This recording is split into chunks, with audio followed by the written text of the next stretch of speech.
Oriental Station para puntahan ang Chinatown dahil ngayon ay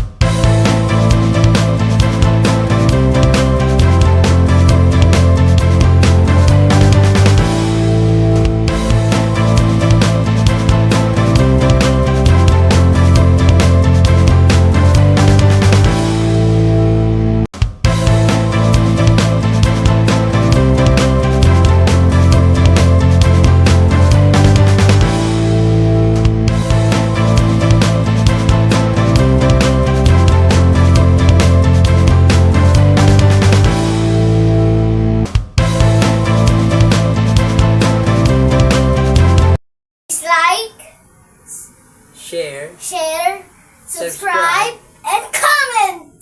okay Favorite ka. animal. Chinese New Year. Walis mo kaya ako ng Carriedo, bumaba ako ng Carriedo. Kasi pag bumaba ka ng Abad Santos, ang layo pa nun eh. Malayo pa. Kaya Carriedo na lang. Let's go. Carriedo kasi dito yung yung si Neneng B. Yung hotdog, pupunta natin si Neneng B yung nag-hotdog. Kaya natin kung masarap pa talaga yung hype. Okay, paalam.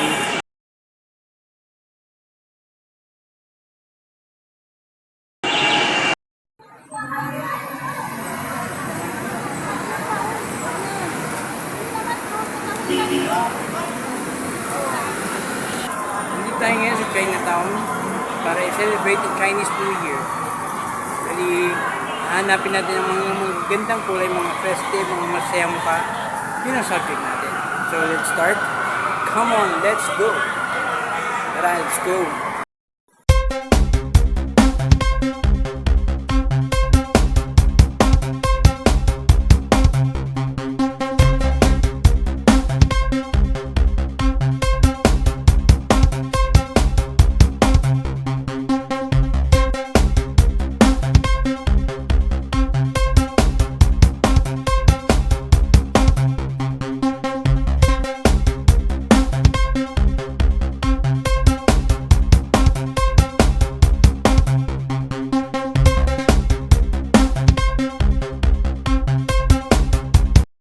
Papahinga muna tayo kasi yung dun sa main street, andun yung parada. Eh, ang daming tao.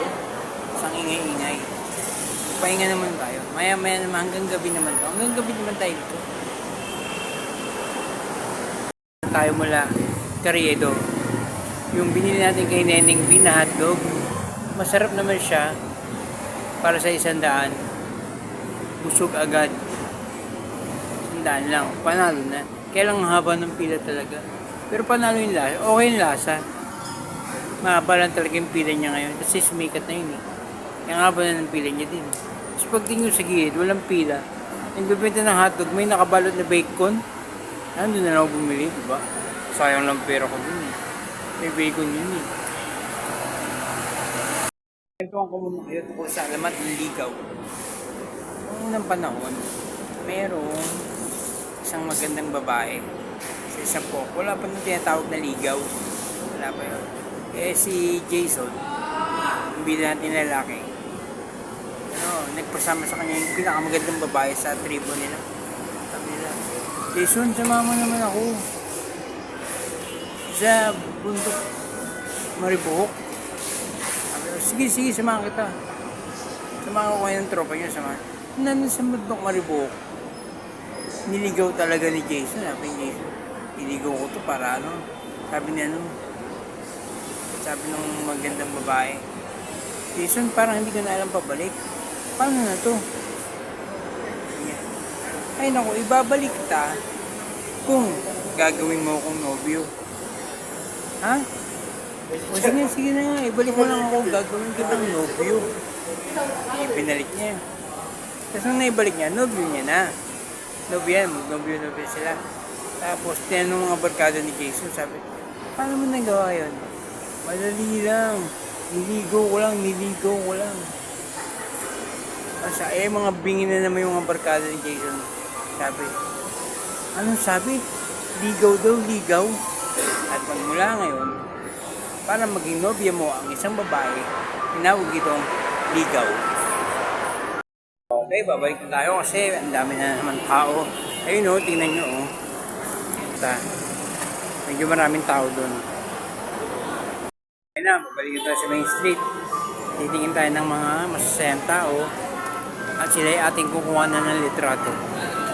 Yung kulay pula na ano dito kulay. Lutang na lutang. Kasi para sa kanila, swerte ang kulay pula.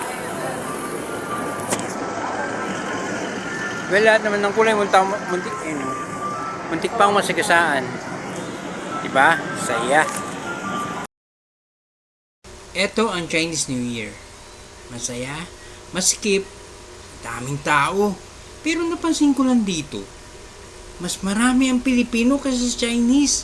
Konti lang yung Chinese looking na nakita ko eh. Siguro mamaya pang gabi yung mga yun. Pero ang dami talagang Pilipino dito. Mahilig sila sa mga pagkain. Ang daming pagkain kasi doon sa may gilid banda. Tapat na ng stage, tapat na simbahan. Ginawa nilang parang food bazaar. Ang daming pagkain.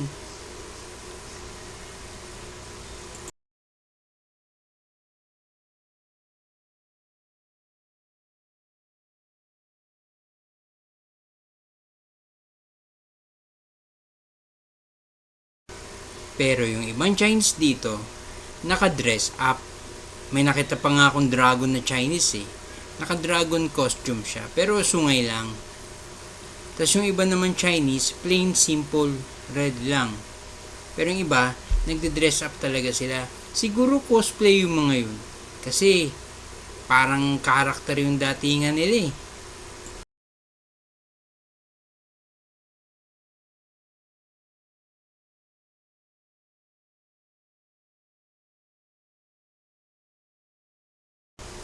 Pero hindi naman siya nagre-reklamo ako. Pero sa part na to, nahihilo na talaga ako. Sobrang daming tao. Ang lilikot nilang lahat.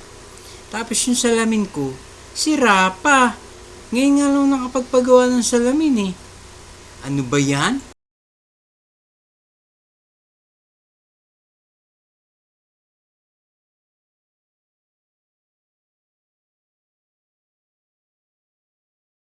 Pasensya na kayo sa magulong kuha ko ha. Nahihilo na kasi ako nito eh. Pero sa susunod ayusin ko na, promise. Magpupunta tayo sa Bustos Dam. Oh yeah!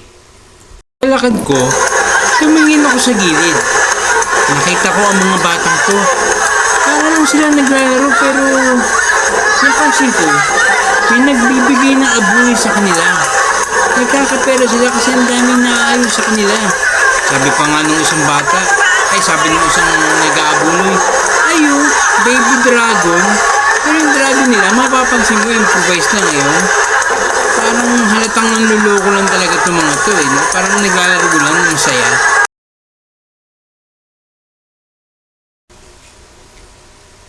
Hanggang sa susunod na adventure ko, samahan niyo ako muli. Paalam!